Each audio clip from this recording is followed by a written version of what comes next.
ہم نے زندگی کی کیا روٹین بنا رکھی؟ ہمیں کوئی فکر ہے اپنے گناہوں کی؟ احساس ہے؟ ہمیں احساس بھی نہیں ہے تو نقصان کس کا ہے اگر ہمیں احساس نہیں تو؟ اگر ہم آج دنیا میں اصلاح نہیں کر لیتے، معافی نہیں مانگ لیتے، کیا سوچ رکھا ہے ہم نے اپنے مستقبل کے لیے؟ اس دن کی کوئی فکر نہیں کہ جس دن اللہ تعالیٰ اس قدر غصے میں ہوں گے کہ نہ اس سے پہلے کبھی ایسے تھے اور نہ اس کے بعد کبھی. وہ دن آسان دن ہے. قیامت کے دن کو ہم کیا سمجھتے ہیں؟ قیامت کے دن کا کیا تصور ہے آپ کے ذہن میں؟ میرا خیال ہے کوئی کبھی خیال آ جاتا ہوگا بھول بھلا کے. أَفَمَن يَعْلَمُ أَنَّمَا أُنزِلَ إِلَيْكَ مِن رَّبِّكَ الْحَقُّ كَمَنْ هُوَ أَعْمَى، کیا بھلا وہ شخص جو جانتا ہے، علم رکھتا ہے کہ جو کچھ آپ کے رب کی طرف سے اتارا گیا ہے یہ بالکل سچ ہے، کیا وہ اس شخص کی طرح پھر ہو سکتا ہے جو اندھا ہو، جس کو پتہ ہی نہ ہو؟ یعنی قرآن پڑھے ہوئے اور ان پڑھ برابر ہو سکتے ہیں؟ انما یتذکر اولو الالباب، بے شک نصیحت تو عقل والے ہی حاصل کرتے ہیں. کون ہیں عقل مند لوگ؟ اپنے آپ کو پرکھیے ان پر. الذین یوفون بعہد اللہ ولا ینقضون المیثاق، وہ جو اللہ کے عہد کو وفا کرتے ہیں، پورا کرتے ہیں اور پختہ عہد کو توڑتے نہیں. جب آپ قرآن پڑھتے ہیں تو عہد کر رہے ہوتے ہیں نا کہ اللہ اب تو معاف کر دے، یہ غلطی پھر نہیں کریں گے. لیکن پھر کیا پڑھ پڑھا کے بھول گئے کون سے عہد تھے، کون سے معاہدے تھے. والذین یصلون ما امر اللہ بہ ان یوصل، اور وہ لوگ جو جوڑ کے رکھتے ہیں جن چیزوں کو اللہ نے جوڑ کے رکھنے کا حکم دیا. کن چیزوں کو جوڑ کے رکھنے کا حکم دیا ہمیں؟ اس میں ہم عام طور پر صرف ایک ہی معنی کرتے ہیں اور وہ رشتہ داروں سے اچھے تعلقات. اس کا معنی صرف یہ نہیں ہے. اس کا معنی یہ ہے کہ جو بھی ہم انسانوں سے کمٹمنٹ کرتے ہیں، جو بھی ہمارا اجتماعی کام ہوتا ہے، ہماری اجتماعی زندگی کے جو بھی تقاضے ہیں ان کو پورا کرتے ہیں. اجتماعی زندگی کے تقاضوں سے کیا مراد ہے؟ ایک ہوتی ہے نا ہماری انڈیویجول لائف، اور ایک ہوتی ہے ہم ٹیم ورک کہیں کرتے ہیں، اکٹھے ہوتے ہیں کسی آرگنائزیشن میں، کسی اسکول میں، کسی گھر میں، شادی کے بونڈ میں، یا پھر رشتہ داروں میں، یا پھر یہاں پر جیسے آپ ایک گروپ میں ہوتے ہیں یا اسٹاف ممبرز ہیں، ان کی ایک کمٹمنٹ ہے. تو یہ سب کچھ کیا ہے؟ ان کمٹمنٹس کو نبھانے کا اللہ نے حکم نہیں دیا؟ بحیثیت اسٹوڈنٹ جو آپ کی کمٹمنٹ ہے، بحیثیت استاد جو آپ کی کمٹمنٹ ہے. تو جن چیزوں سے ہمیں جڑ کر رہنا چاہیے، جو ضرورت ہے وتواصوا بالحق وتواصوا بالصبر کے ضمن میں، یہ بہت وسیع معنی رکھتا ہے. والذین یصلون ما امر اللہ بہ ان یوصل ویخشون ربہم، اور وہ اپنے رب سے ڈرتے ہیں. ویخافون سوء الحساب، اور وہ برے حساب سے ڈرتے ہیں. وہ برے حساب سے ڈرتے ہیں. کون سا برا حساب ہے جس سے وہ ڈرتے ہیں؟ قیامت کے دن کا. یعنی اس بات سے ڈرتے ہیں کہ کہیں ہم سے بری طرح حساب نہ لیا جائے. والذین صبروا ابتغاء وجہ ربہم واقاموا الصلاة وانفقوا مما رزقناہم سرا وعلانیۃ ویدرؤون بالحسنۃ السیئۃ اولئک لہم عقبی الدار جنات عدن يدخلونها ومن صلح من آبائهم وأزواجهم وذرياتهم والملائكة يدخلون عليهم من كل باب سلام عليكم بما صبرتم فنعم عقبی الدار. یعنی گناہوں کے اسباب دور نہیں ہو سکتے، توبہ ہو نہیں سکتی، توبہ پہ قائم نہیں رہ سکتے، نیکی کے کام پہ جم نہیں سکتے جب تک کہ آپ کے اندر صبر کی صفت نہ ہو. تو جب تک ہمارے اندر واقعی آخرت کا خوف نہ ہو، سوء الحساب کا ڈر نہ ہو، ضرورت بھی نہیں اس وقت تک لگتی کہ ہاں ہمیں توبہ بھی کرنی چاہیے یا کوئی اچھے کام کرنے بھی چاہیے. چھوٹے چھوٹے گناہوں کو ہم گناہ نہیں سمجھتے اور پھر وہ مل جل کر بڑے گناہ بن جاتے ہیں. اصل بنیادی بات یہ ہے کہ ہم آخرت کے معاملے میں سنجیدہ نہیں ہیں. یہ جو سوء الحساب ہے، یہ میں ابھی آپ کو آیات سناتی ہوں، پھر آپ ذرا سا توجہ کریے اس پر. میرے خیال ہے زیادہ تر لوگوں کو ترجمہ آتا ہے، اور یہ جو نئے لوگ ہیں انہوں نے بھی اس سے ملتے جلتے لفظ پڑھ لیے ہیں. یعنی کوئی ایسی نہیں دیکھ لیا نا کہ جو لوگ میثاق کو پورا نہیں کرتے اور جن رشتوں کو یا جن روابط کو اللہ نے قائم رکھنے کا حکم دیا ان کو کاٹ ڈالتے ہیں، تو ان کے لیے کیا ہے؟ لعنت ہے، اور ان کے لیے بہت برا گھر ہے. آپ یہ آیتیں نکال لیجیے اپنے قرآن پاک میں سے. آپ سب کے پاس قرآن پاک ہوں گے، ذرا توجہ فرمائیے، کیونکہ عام طور پر ہمارے گناہوں میں بڑے بڑے گناہ یہی ہیں. آپ کو معلوم ہے کہ ہماری دنیا کے بھی بہت سے کاموں میں جو رکاوٹیں ہوتی ہیں ان کی ایک بڑی وجہ ہمارے اپنے ہی گناہ ہوتے ہیں. جیسے کہ ابھی ہم نے تھوڑی دیر پہلے بھی یہ بات پڑھی. تو اس کی دلیل بھی قرآن پاک سے ہمیں ملتی ہے، اور اللہ تعالیٰ کا وعدہ ہے کہ جو استغفار کرے گا اور اپنے گناہوں کی معافی مانگ لے گا. سورۃ نوح میں آتا ہے نا، حضرت نوح علیہ السلام نے فرمایا تھا فَقُلْتُ اسْتَغْفِرُوا رَبَّكُمْ إِنَّهُ كَانَ غَفَّارًا. میں نے کہا کہ تم اپنے رب سے معافی چاہو، وہ بہت بخشنے والا ہے. يُرْسِلِ السَّمَاءَ عَلَيْكُمْ مِدْرَارًا، وہ تم پر آسمان سے خوب بارش برسائے گا. اور کیا کرے گا؟ وَيُمْدِدْكُمْ أَمْوَالٍ وَبَنِينَ، اور تمہیں مال اور بیٹوں سے نوازے گا، اور پھر باغات اور نہریں تمہارے لیے جاری کر دے گا. مَا لَكُمْ لَا تَرْجُونَ لِلَّهِ وَقَارًا.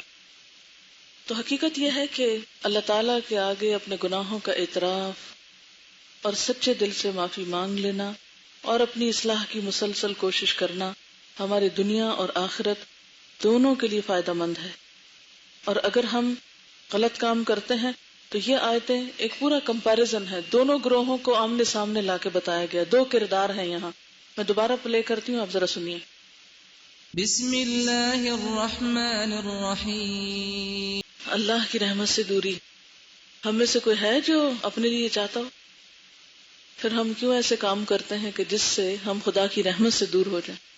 اور اگر رحمت سے دور ہو گئے تو باقی کیا رہے گا؟ دنیا بھر کی دولت بھی آپ کو فائدہ نہیں دے سکتی. کوئی آپ کے گٹس، کوئی آپ کی ہوشیاری، کوئی آپ کی قابلیت کچھ بھی فائدہ نہ دے گی آپ کو اللہ کے سامنے. جس سے اللہ کی رحمت کا پردہ ہے، چادر اٹھ گئی، اس کے پاس کیا باقی رہا؟ جو اللہ کے ہاں دھتکارا اور پھٹکارا گیا اس کے پاس کیا ہے؟ کچھ بھی نہیں ہے. پھر سنیے دوبارہ اور سوچئے کیا سمجھ میں آیا، کیا دل پہ اترا. دل صبر ہی وہ بنیادی صفت ہے، اور وہ بھی صرف اللہ کی رضا کے لیے، کسی دکھاوے کے لیے نہیں، کسی کے اوپر احسان جتاتے ہوئے نہیں، صرف اور صرف اللہ کو راضی کرنے کے لیے، جس کی وجہ سے ہمارا آخری انجام درست ہو سکتا ہے. بالکل. یعنی اللہ تعالیٰ نے دونوں راستے بھی واضح کر دیے، ہمیں اختیار بھی دے دیا، اور پھر یہ اب ہم پہ ہے کہ ہم دونوں میں سے کس کو اختیار کرتے ہیں. اور اگر نیکی کا راستہ ہم نے اختیار کرنا ہے تو اس کے لیے واقعی پھر صبر کی صفت چاہیے. اور اگر ہم میں صبر نہیں تو پھر نہ ہم وعدے پہ قائم رہ سکتے ہیں اور نہ ہی ہم باقی صفات اپنے اندر پیدا کر سکتے ہیں، کیونکہ اگر استقامت نہیں تو کچھ بھی نہیں. دیکھیں یہاں پر آپ لوگ پھر رشتہ داری اور صلہ رحمی کے لفظ استعمال کر رہے ہیں. آیت کو محدود نہ کریں. یہ نہ تو صرف صلہ رحمی اور نہ ہی صرف رشتہ داری ہے، یہ بہت وسیع کانٹیکسٹ میں لفظ استعمال ہوا ہے. ٹھیک ہے نا؟ یعنی جہاں جہاں معاشرتی تعلقات کو جوڑنا، ان روابط کو برقرار رکھنا جن کا رکھنا انسان کی دین اور دنیا کے فائدے کے لیے ہے، ان کو قائم رکھنا بے حد ضروری ہے. ٹھیک ہے نا؟ کیونکہ اگر ہم اس کو صرف رشتہ داروں تک محدود کر دیں گے تو آیت کا معنی بدل دیں گے. اس آیت میں صرف یہ معنی نہیں ہے، اس لیے لفظ صحیح استعمال کیجئے. یہ میں سب کے لیے کہہ رہی ہوں. آپ مجھے یہ بتائیے کہ نیکی کے بہت سے کام کیا تنہا آپ کر سکتے ہیں؟ اکیلے بیٹھ کے کر لیں گے؟ نہیں کر سکتے. اس کے لیے کیا ضرورت ہوتی ہے؟ جڑ کے رہنا، باہم تعلقات کو جوڑنا اور ان کو درست رکھنا. آپ جو کچھ یہاں سیکھ رہے ہیں کیا اکیلے گھر میں بیٹھ کے سیکھ سکتے تھے؟ نہیں. جو کچھ یہاں سکھا سکتے ہیں اکیلے گھر میں بیٹھ کے سکھا لیتے؟ نہیں. تو ان تعلقات کی جو ہمارے اجتماعی اور والذین یصلون ما امر اللہ بہ ان یوصل کے ضمن میں آتے ہیں، یہ بے حد ضروری ہے ان تعلقات کو درست رکھنا اور ان کو جوڑنا. اور اس میں پھر رشتہ داریاں بھی آتی ہیں. ظاہر اگر آپ نے اپنے گھر میں بگاڑ کر رکھا ہے تو باہر کی اصلاح کیسے کر سکتے ہیں؟ کسی نے یہ لکھا ہے کہ جب بہت دفعہ نفس پہ قابو کرتے ہوئے سخت الجھن ہوتی ہے اور ذہنی تھکن ہو جاتی ہے تو اس صورت میں کیا کیا جائے؟ اصل بات یہ ہے کہ گناہ ایسی چیز تو ہے نہیں کہ جس پر آپ مطمئن ہو کے بیٹھ جائیں کہ اب میں ذہنی تھکن کا شکار ہو گئی ہوں، مجھ سے نہیں سوچا جاتا کہ میرے اندر کون سی غلطی ہے اور کون سی نہیں. تو آپ کو سوچنا ہی ہے. آپ جگہ چینج کریں، آپ طریقہ چینج کریں، لیکن اس سے لا تعلق نہیں ہو، اپنے گناہوں سے بے فکر نہیں ہو. حدیث میں کیا آتا ہے کہ مومن اپنے گناہ کو کیا سمجھتا ہے اور منافق اپنے گناہ کو کیا سمجھتا ہے؟ معلوم ہے کسی کو یہ حدیث؟ جی بولیے. منافق اپنے گناہ کو کیا سمجھتا ہے؟ ناک پہ مکھی بیٹھ جائے تو ہم کیسے اٹھاتے ہیں؟ بس ایسے. منافق سمجھتا ہے میرا گناہ بس اتنا ہی ہلکا ہے اور اتنا چھوٹا ہے کہ جیسے میرے اوپر اس کا کوئی نقصان نہیں، جیسے ناک میں بیٹھی مکھی مجھے کوئی نقصان نہیں دے سکتی، میں کسی بھی وقت ہاتھ سے اڑا دوں گا اس کو، اور اس طرح میرے گناہ مجھ سے دور ہو جائیں گے. اور مومن اپنے گناہوں کے بارے میں کیا سمجھتا ہے؟ مومن اپنے گناہ کو کیا شمار کرتا ہے کہ جیسے اس کے اوپر ایک پہاڑ ہو اور وہ پہاڑ اس کے اوپر گرنے والا ہو. مومن اپنے گناہ کو پہاڑ کی طرح سمجھتا ہے، اور منافق اپنے گناہ کو ناک پہ بیٹھی ہوئی مکھی کی طرح ہلکا سمجھتا ہے. یہ فرق ہوتا ہے. ہم کیا سمجھتے ہیں اپنے گناہوں کو اپنے لیے؟ ہم اپنے گناہوں کے بوجھ میں کتنا اپنے آپ کو محسوس کرتے ہیں؟ غلطی کر کے ہم پہ کیا بوجھ پڑتا ہے، اور اس بوجھ کو ہٹانے کے لیے ہماری پھر ایفرٹ کیا ہوتی ہے، اس کے بارے میں ہم سنجیدہ کتنا ہوتے ہیں. ہم اپنے آپ کو پرکھیں کہ ہم کس کیٹیگری میں فال کرتے ہیں. ہم واقعی اپنے گناہوں کو پہاڑ سمجھتے ہیں کہ ابھی گرے ہمارے اوپر؟ بتائیے، سوچئے، غور کیجئے، اپنے آپ سے پوچھئے. لگتا ہے ہمیں کہ غلطی ہمارے سر پہ پڑنے والی ہے اور ہمیں نقصان دے سکتی ہے؟ پہاڑ گر کے چھوڑے گا ہمیں؟ کل میں سفر کر رہی تھی تو گاڑی کے قریب سے ایک بہت بڑا ٹینکر گزرا. تیل کا تھا، پانی کا تھا، کس چیز کا تھا، بہت ہیوج ٹینکر تھا. اور وہ اس طرح ساتھ سے گزرا، میں سائڈ پہ بیٹھی ہوئی تھی کھڑکی کے پاس، تو وہ ایسے میرے پاس سے گزرا کہ مجھے دیکھ کے تھوڑی دیر کی دہشت آئی، اور میں سوچنے لگی اگر خدا نخواستہ یہ ٹینکر میرے اوپر آئے تو میرا تو ایک ذرہ نہ ملے کسی کو. تو آپ کا کیا خیال ہے، پہاڑ کسی کے اوپر گرے تو اس کا باقی کیا بچے گا؟ ہم حقیقت میں اپنے گناہوں کو کوئی بڑا نہیں سمجھتے، اور نہ ہم سمجھتے ہیں ہمیں نقصان دینے والے. پہلے بات تو مانتے ہی نہیں ہے، ہم کہتے ہیں غلطی کہاں ہے ہماری، تم کیوں کہتے ہیں ہماری غلطی؟